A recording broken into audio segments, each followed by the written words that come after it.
بہرحال دنیا ایک بہت بڑے تصادم کی طرف بڑھ رہی ہے.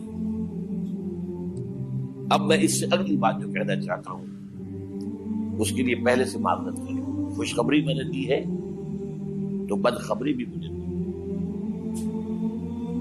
اس عالمی غلبہ اسلام سے پہلے ابھی امت مسلمہ کی بہت پٹائی ہونی ہے، بہت پٹائی ہونی ہے، بہت پٹائی. یہ میں نہیں کہہ رہا، حضور نے کہا ہے. کتاب الملاحم احادیث کی کتابوں کے آخر میں یہ 4 ابواب جو آتے ہیں جن کو عام طور پر علماء بھی نہیں پڑھتے، اس لیے کہ ان سے کوئی فقہی مسئلہ تو نکلتا نہیں، ان سے کوئی شرعی حکم نہیں نکلتا، وہ تو پیشین گوئیاں ہے. کتاب الفتن کیسے کیسے فتنے اٹھیں گے، کتاب الملاحم کیسی کیسی جنگیں ہوں گی، کتاب اشراط الساعہ قیامت کی علامات کیا ہوگی، کتاب و علامات القیامہ کیا ہوں گے. ان ابواب کو پڑھیے تو آپ کو معلوم ہوگا اس دور کے آنے سے پہلے ابھی امت مسلمہ پر اللہ کے عذاب کے بہت سخت کوڑے پڑ. معافی چاہتا ہوں. اگر رسولوں کی شان یہ تھی کہ وہ بشیر بھی تھے اور نذیر بھی تھے تو میں بھی ایک ادنا غلام نہیں کہوں. میں جو کہہ رہا ہوں قرآن اور حدیث سے کہہ رہا ہوں. یہ عذاب کیوں آئے گا؟ امت مسلمہ بحیثیت مجموعی اللہ کی نگاہ میں مجرم، بہت بڑی مجرم. کیوں؟ 1 انچ زمین دنیا میں نہیں دکھا سکتی جہاں اللہ کا دین قائم. یہ مذہب ہے، مسجدیں ہیں، حج ہے اور عمرے ہیں، یہ مذہب ہے. دین کہاں ہے؟ اللہ کا نظام کہاں ہے؟ دین حق کہاں ہے؟ وہ نظام عدل کہاں ہے؟ وہ نظام سیاست کہاں ہے؟ وہ قانون شریعت کہاں ہے؟ آپ کی ساری معیشت سود کے اوپر ہے، اور سود سے زیادہ بڑا گھناؤنا جرم کوئی نہیں، سود سے زیادہ بڑا گھناؤنا گناہ کوئی نہیں، جس کے بارے میں حضور نے فرمایا الربا 70 جزءا یحوما. 2 حدیثیں ہیں. ربا کے 70 حصے ہیں یا 70 گناہ ہیں. 70 گناہ ہیں جن میں چھوٹے بھی ہیں بڑے بھی ہیں. 70 گناہ. ایسا رہا ان میں سب سے چھوٹا اس کے مساوی ہے ان کہ الرجل امہ، کہ کوئی شخص اپنی ماں سے زنا کرے. سنن ابی داؤد کی روایت سے سن لیجیے، پڑھ لیجیے. سارا نظام آپ کا کہاں ہے؟ تجارت ہو تو اس پر ہے، زراعت ہو تو اس پر ہے. بیج لیا تھا تو سودی قرضے پہ لیا تھا، اس کے بعد جو اس کے لیے کھاد خریدی تھی سودی قرضے پہ خریدی تھی، پیسٹیسائڈ خریدے تھے سودی قرضے پہ خریدے تھے. اس کے بعد اگر کوئی ہارویسٹر لیا ہے، کوئی اور لیا، ٹریکٹر لیا تو سودی قرض. سود ہر دانے گندم میں سود ہے. کوئی شخص بچا ہوا نہ میں بچا ہوا نہ بچے ہوا، کوئی بچا ہوا. سارا کاروبار، ساری صنعت و حرفت، ساری حکومت، پوری حکومت، پوری قوم سود کے اندر جکڑی. ایک ایک شخص. کہاں ہے اسلام؟ آپ میری بات سمجھ لیجئے. اسلام کے 2 حصے کر لیجئے. اسلام بطور مذہب، اسلام بطور دین. اور یہ تو آپ قرآن پڑھتے ہیں، پورے قرآن میں مذہب کا لفظ تو آیا ہی نہیں ہے. حدیث کے ذخیرے میں بھی میری امکان، میرے معلومات کے تک کہیں نہیں. یہ مذہب تو ہمارے یہاں استعمال ہوتا تھا فقہوں کے لیے. مذہب حنفی، مذہب مالکی، مذہب شافعی، مذہب حنبلی، اب ایک مذہب سلفی اہل حدیث حضرات کا ہو گیا ہے، مذہب ظاہری، بعض مذہب جعفری. یہ فقہوں کے لیے تھا. مذہب کیا ہے؟ مذہب کا نام 3 چیزوں کا مجموعہ مذہب ہے. کچھ عقائد، کچھ عبادات، کچھ رسومات. بچہ پیدا ہوگا تو کیا کریں گے؟ عقیقہ کریں گے. کوئی فوت ہوگا تو کیا کریں گے؟ جنازہ پڑھائیں گے، کفن دفن کریں گے. شادی ہوگی تو کیا کریں گے؟ ایجاب و قبول ہوگا، ولیمہ ہوگا. یہ رسومات ہے. دین یہ نہیں ہے. دین ہے اللہ کا دین، اللہ کا نظام، اللہ کا قانون.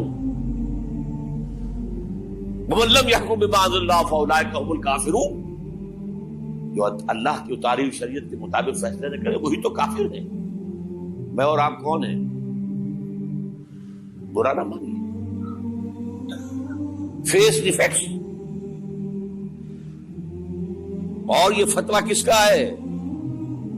اللہ کا ہے. وَمَن لَّمْ يَحْكُم بِمَا أَنزَلَ اللَّهُ فَأُولَٰئِكَ هُمُ الْكَافِرُونَ وَمَن لَّمْ يَحْكُم بِمَا أَنزَلَ اللَّهُ فَأُولَٰئِكَ هُمُ الظَّالِمُونَ وَمَن لَّمْ يَحْكُم بِمَا أَنزَلَ اللَّهُ فَأُولَٰئِكَ هُمُ الْفَاسِقُونَ. 3 فتوے ہیں اس مفتی اعظم کے جو ہماری اتاری ہوئی شریعت کے مطابق فیصلے نہیں کرتے. وہی تو کافر ہے, وہی تو مشرک ہے, وہی تو فاسق ناہنجار ہے, باغی. یہ ہے امت مسلمہ کا حال. اب میں یہاں آپ کو اختصار سے بیان کرتا ہوں حضور کا طریقے انقلاب کیا تھا. اختصار تفصیل سے کتابوں میں دیکھیے. نمبر 1, دعوت ایمان بذریعہ قرآن.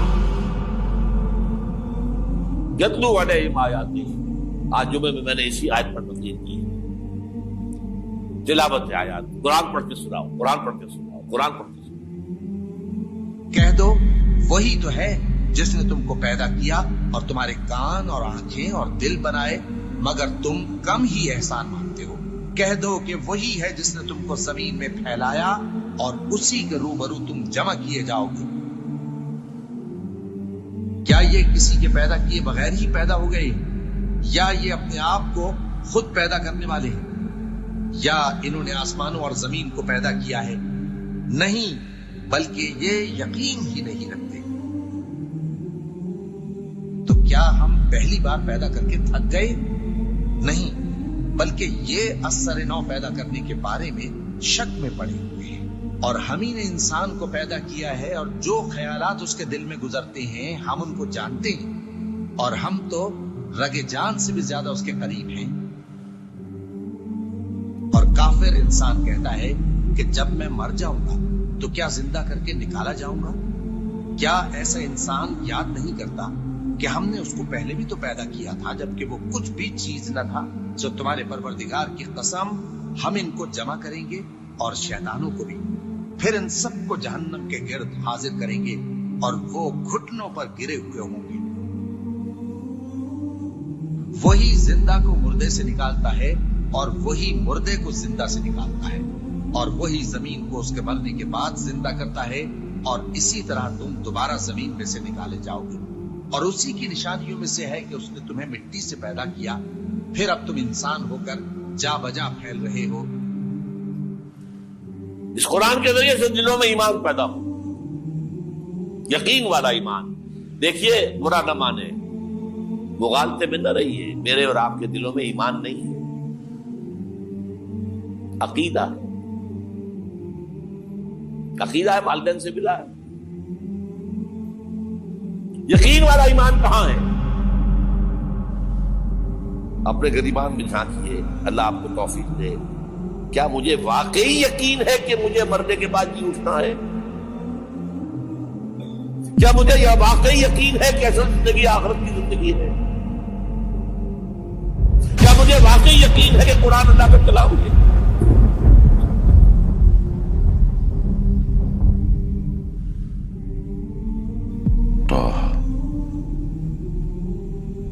ما أنزلنا عليك القرآن لتشقى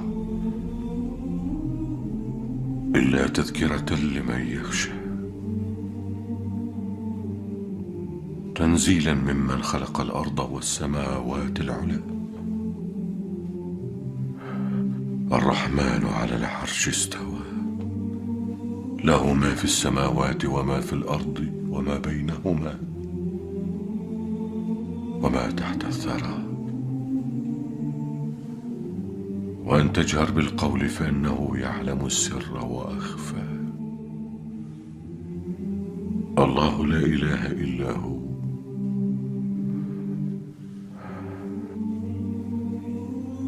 له الأسماء الحسنى.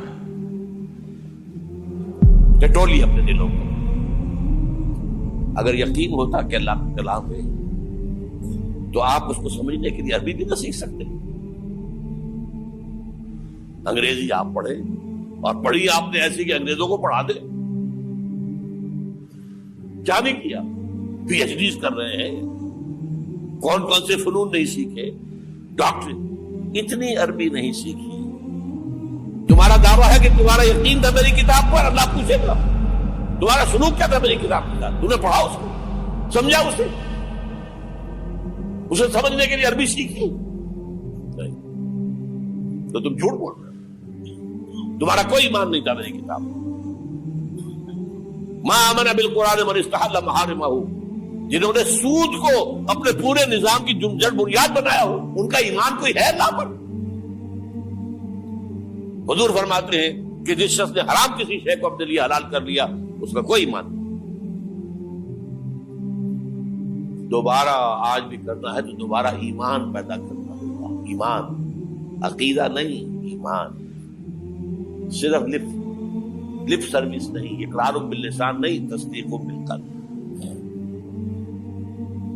جو لوگ آئے جن کے دلوں میں ایمان پیدا ہوا پھر ان کا تزکیہ کیا، تطہیر فکر، تصفیہ قلب، تجلیہ روح، تزکیہ نفس، اندر کا باطن دھو دیا قرآن۔ جو بجاں در رفت جان دیگر شمس، جان جو دیگر شد جان دیگر شمس۔ یہ قرآن جب کسی انسان کے اندر اتر جاتا ہے، اس کے اندر کی مکمل اوور ہالنگ، مکمل صفائی، دماغ کی صفائی غلط نظریات سے، دل کی صفائی غلط نیتوں سے، غلط ارادوں سے،